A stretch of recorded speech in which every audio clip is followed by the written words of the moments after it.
So I wanted to have a chat with you, which sounds very formal, it's not at all. So I wanted to chat to you just for a couple of minutes about this thing, an awful number, probably the majority of aspiring authors really get hung up about. Presentation. How do you present your work? If you're going for the traditional publishing model, in other words, you're going to send it to somebody like me, a literary agent, or maybe directly to a publisher. How do you present your work? On the internet right now, you will find hundreds of thousands, maybe millions of pieces of advice about what you must do and what you mustn't do. And a lot of these rules strike me as very arcane, sometimes incomprehensible, pretty much illogical, and certainly not intuitive. So it must make you think, if you're an aspiring author, that this is some kind of weird secret society you're trying to join, you know, with a cabal with handshakes and strange ways of doing things that ordinary people, that exclude ordinary people. So I want to try and dispel some of this mythology that's accumulated over the decades, actually, because it's not just the internet. Before the internet was even a twinkle in someone's eye, there were all kinds of rules and regulations floating around, largely by word of mouth from one author to another, about what you must do and what you mustn't do. And if you break one of those rules, you will never get published, all that kind of stuff. So you may have noticed just recently, both the British Home Office and the equivalent Secretary of State in the US have both done something I find extraordinary. And that is, they've banned a typeface called Times New Roman from being used. And they've changed from TNR, Times New Roman, which is a classic serif font, to in the UK case, I think it's Arial, actually, which is really ugly, sans serif. But they've both gone to sans serif. I think that's very interesting because it is all to do with presentation. Obviously, choice of typeface for writers is quite important. So why is it that both the UK and the US government have more or less at the same time conspiracy theory here? Why is it they've moved away from Times New Roman? Well, I don't know there is really a good explanation for that, but going to a sans serif face is an interesting choice. Sans serif is really the first sort of alphabet that you as a very young person learn. If you think about all the early reader books you might have read as a child, they're all in sans serif because it's really clear. And when you started to write, you were writing in sans serif as well. So you could say, if you were conspiracy-minded, that this is kind of a juvenilization of society, actually. So here's Times New Roman. It's a very classic font, maybe a little bit cold and austere, perhaps, but very much in the classical mold, and it looks beautiful. Here, by contrast, is Arial, which I'm sure you'll be familiar with. It's kind of a bit in your face, isn't it? There's nothing delicate about Arial. We see Arial a lot on pop-up submissions. I'm sure you've seen it. It never looks that good on the page, to be honest. So which typeface should you use to win the day, to make sure that your work gets accepted by an agent and a publisher? Well, sadly, there is no one magical typeface that guarantees publishing success. And if there was, then everybody would be using it straight away. I've got one or two suggestions as far as fonts are concerned in a moment. But before we get too much into the nitty-gritty, which is where you can absolutely lose your mind, actually, unless you're careful, I just want to pull back. I want to go in the other direction and just consider for a moment what it is we're actually doing. Several publishers have said to me when we've talked about this subject, you know, really, I am in the rejection business. They reject manuscripts all the time. They're in the rejection business.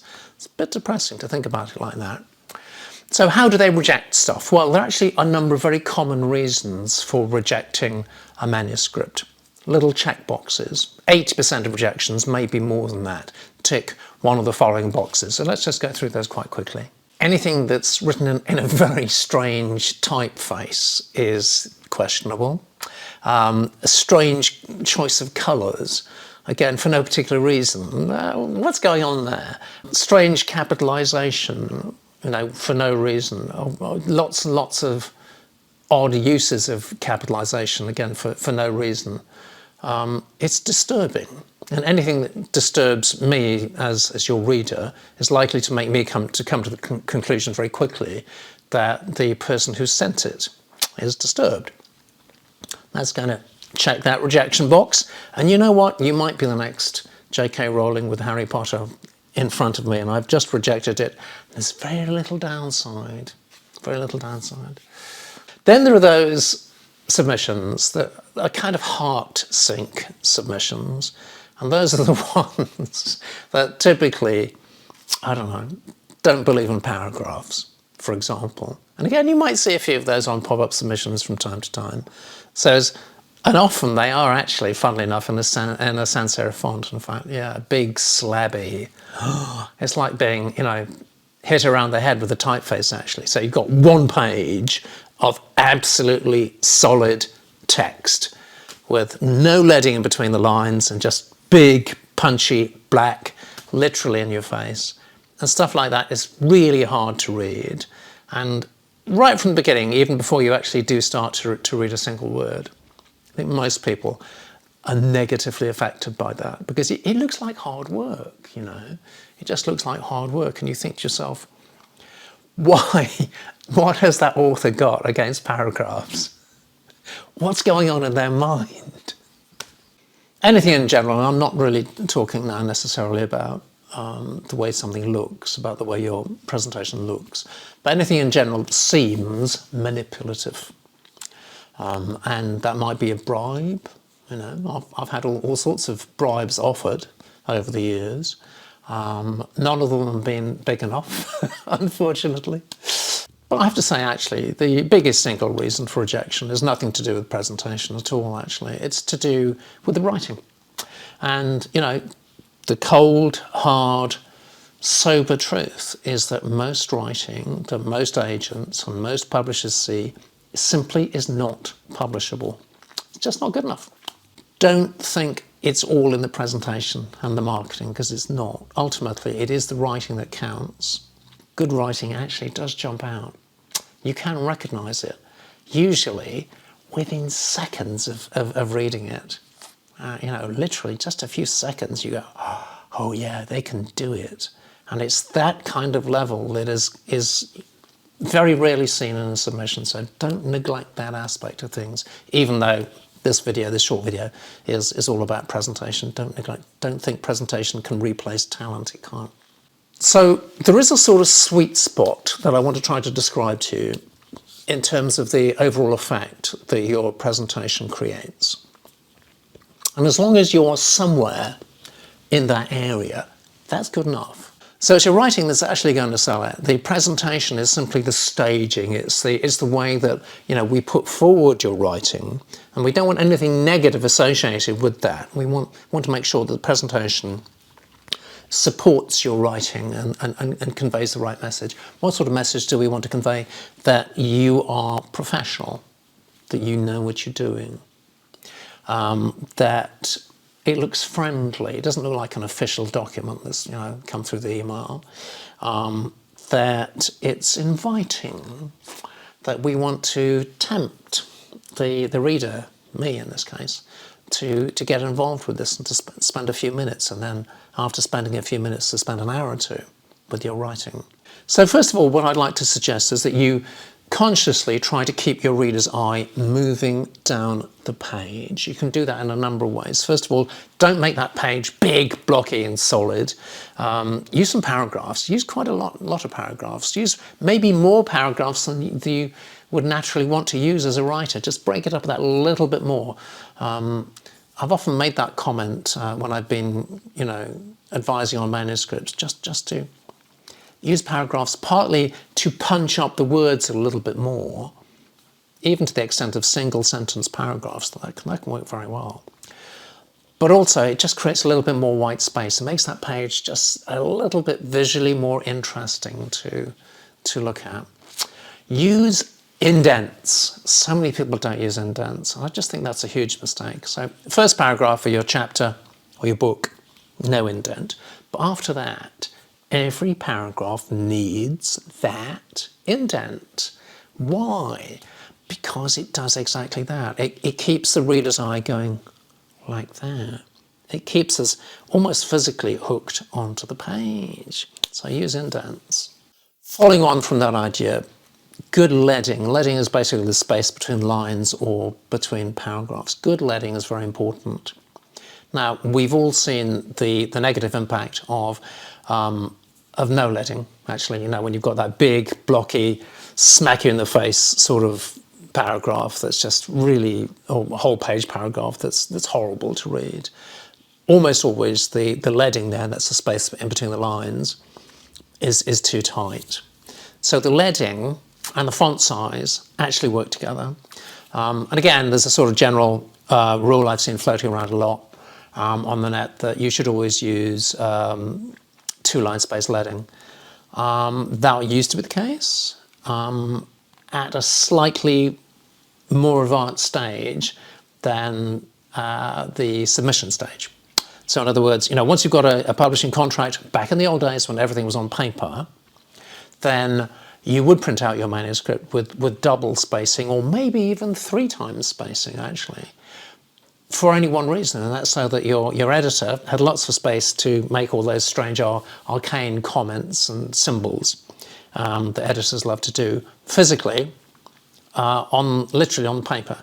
Of course, that's not done these days, so there's no need actually to follow that rule. The rule these days is that the leading should make your work just look attractive. So single line spacing is not a good idea. Double line spacing is often too much, actually, especially if you're using a font size that's quite small. But something in between those two, juggle around with it a little bit, play around with it, ask other people, give them, you know, some samples, 1, 2, and 3. Which one to you looks the most attractive? Try it out. That's what we've got writing workshops here for. Just try it out. Okay, so we now have to consider that thing that I mentioned earlier on, which is choice of typeface. Wow. Well, we've all got our favourite typefaces. The one I personally like is Garamond. I like Garamond a lot. It is a serif, and therefore neither the UK government nor the US government would approve of it. But I don't care. It's still a very nice font. The thing is, though, that it's not as classical and kind of austere, actually, as Times New Roman. It's got a bit of character to it. It's got a little bit of eccentricity, not too much, but it looks like a somewhat creative yet professional font. And that's really the space that you want to be occupying. You remember I was talking about the sort of quadrant you want your presentation to offer up. Professional, creative, ticks the boxes for me. But don't for heaven's sake just run off and use Garamond, you know, without thinking. I mean, there's so many fonts now on your computer, it's extraordinary, kind of baffling actually.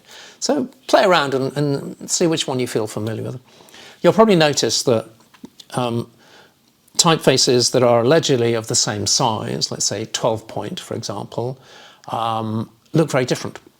And certainly something like Times New Roman 12 point is much smaller than something like Arial 12 point. So be prepared to mess around with not just the leading, but also with the font size. With smaller fonts, I'm very happy to go up to 14 point or something, maybe even bigger than that actually. You've just got to have a look at the overall page, play around with the font size, make it a bit bigger, usually make it a bit bigger, but not so big it looks, you know, like sort of crazy sort of children's picture book font size. But make it just a little bit bigger than you normally would do actually. And see how that works for you. A slightly larger font can be very easy and very attractive to read, which is what we're trying to do. We're trying to say, you're going to enjoy reading this. Whoever is going to read it first, it might be, you know, the office junior in a literary agency. What we're saying to them is guys, you know, you've spent all morning, all afternoon, you know, reading horrible submissions presented really horribly. Now, this is different. You're going to enjoy this. And believe me, if your submission says that, it really will stand out. The other thing to mention in that respect is, so you've got to play around with the font size. You've got to play around a little bit with the line leading, but also the paragraph leading too. So those are the three things that if you get it right, your page is really going to start to look very, very sharp. The paragraph leading has to be bigger than the line leading, obviously, otherwise it doesn't kind of look like it's a paragraph. It looks like it's just another line, but a bit of a mistake because you've indented it. So it's sometimes people put two carriage returns, the enter button, after a paragraph, and I think that's too much actually. So especially with today's word processor, you can specify exactly what sort of leading you want after each paragraph. I can't give you guidance for this, but it's got to be something bigger than the line leading you've chosen, but probably not two carriage returns worth, something between those two. If there's too much space, then it's like you've opened up a gap there, and instead of the eye going from that paragraph to the next one, we're going, what's that gap doing there? Is that a new chapter or something like that? So you've kind of thrown the reader out of the reading experience and into the uncertain world of, I don't quite know where I am. Should I be reading this or what? We don't want to do that. We want to keep the eye travelling down the page all the time. Just want to mention one thing occasionally you see, which is actually the opposite of what I was talking about with that big, blocky, sans serif font with no paragraphs at all. The opposite is you do see sometimes, and again, it doesn't work for kind of the same but opposite reasons, and that's when you're presented with something that actually looks like a white desert. So you've got excessive line leading, you've got a font size that's simply too small, and if you look at the whole page, what you see mostly is just whiteness, and that creates a negative impression too, because it's not engaging enough. It's actually physically distancing. It suggests actually you're not seeing the whole page there, you're seeing it some way back. So avoid that too. Sometimes people ask if they should send PDFs or Word documents, and I tend to think that you should use a PDF actually. The thing about PDF, it's been around for decades. It does pretty much guarantee that what you send is going to look the way you want it to when it arrives. It's not going to change much if at all in transit. There is one other alternative, right, so that I want to suggest finally to you. The best way to control what your agent or a potential agent or publisher is going to see is to show them something physical. Now, that might not always be possible, but if it is possible, you should consider it. Because the vast majority, I'm talking something way in excess of 90% of submissions made today are not physical. They are made electronically. They come in and they get rejected just like that. So easy. So, one of the ways you can stand out is to show something physical. I'm not suggesting sending in a 1,000-page manuscript, printed out on one side to every agent in town. But certainly once you've got an agent interested, then I would definitely move the game to something physical. I'll tell you for why, because I'm one of those people, and I know there are lots of others in the business too, who, if they get seriously interested in something, will actually need to print it out.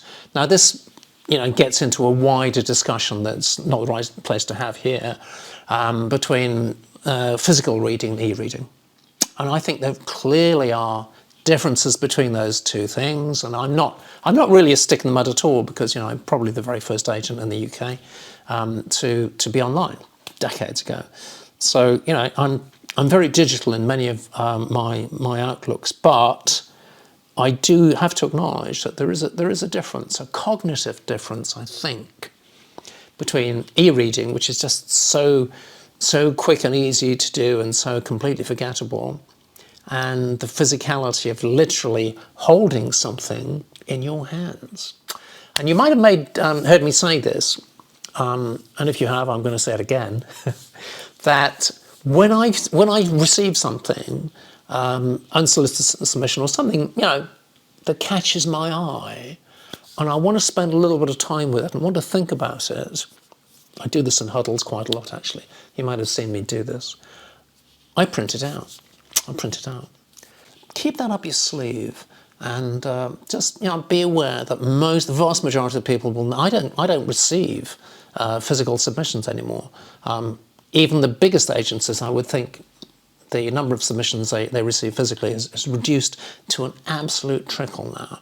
So if you do make a physical submission, it might be initial submission or it might be a follow-through, and you do it physically, you will get more mind space, you will get more attention. You might even get that thing that I describe as a sofa moment. It's when I withdraw from the electronic frontier, where stuff is whizzing past you at the speed of light, at least the speed of electrons. And almost every office, corner offices, have a sofa you can go and sit on. So that's what I do. I'll print something out, and I'll take it just a couple of steps away, just to sit down, just so I've got that thing in front of me, and I can concentrate on it to the exclusion of all else. That is really what we're trying to do with our presentation. We're trying to give it that unique stage, so that your potential agent or publisher is just focusing on that, and for the moment nothing else matters. Which is actually the state of the reader's mind too, isn't it, when they're enjoying the book? Actually, for a moment you've transported them somewhere else, and I think the physicality of a presentation will help you do that. Hopefully you found these quick thoughts useful, interesting, provocative maybe. Leave some thoughts down here, please, in the thread. And of course, if you can, join us in a huddle. We can talk about this a lot more, and specifically as it applies to your work. See you in a huddle.